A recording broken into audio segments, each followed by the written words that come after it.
আমার রান্নাঘর থেকে সবাইকে স্বাগতম। আজকে একটি নতুন রেসিপি দেখাবো। আমি এই চিকেনটাকে বড় বড় পিস করে একটু মাঝখানে কেটে কেটে দিয়ে ভালো করে আদা রসুন মশলা সব মাংসের মশলা হলুদ বাটা মরিচ লবণ তেল দিয়ে ভালো করে মাখিয়ে রেখেছি।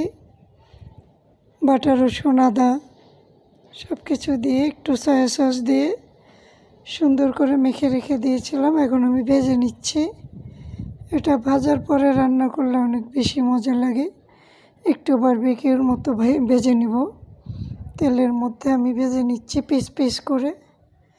ভেজে নেওয়ার পরে এই মাংসটা আমি আবার একটু আলু ভেজে নিয়ে তারপর রান্না করব। নতুন বলছে এই জন্য এখানে আলু যে আমি ভেজে দিচ্ছি সেখানে আমি আস্ত করে করে রসুন দিয়ে দিয়েছি।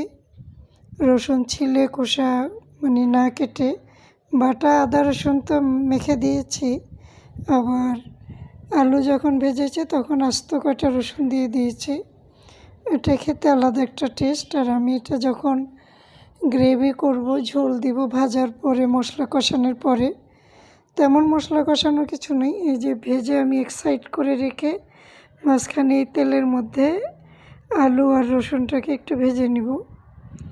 তারপর আমি এখানে হালকা একটু গুঁড়ো দুধ দিয়ে যেই মশলাটা বাকি আছে চিকেনটা যে ভেজেছি যেই মশলা দিয়ে মেখেছি সেখানে অবশিষ্ট মশলার সাথে আমি হালকা একটু দুধ দিয়ে গুলে সেই পানিটা এখানে ইউজ করব, খুব কম।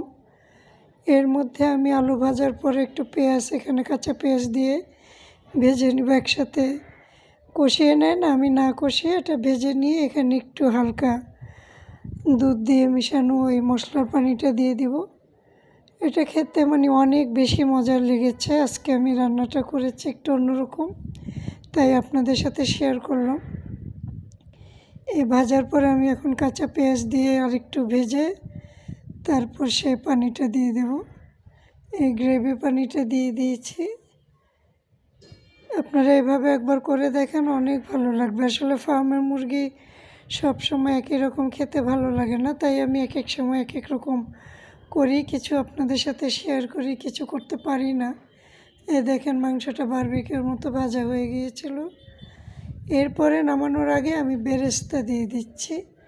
এটা আমি আগেই করে রেখেছিলাম মাংস বসানোর আগে।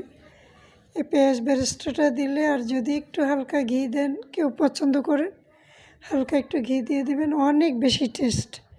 এভাবে করে দেখেন, খুবই ভালো লাগবে।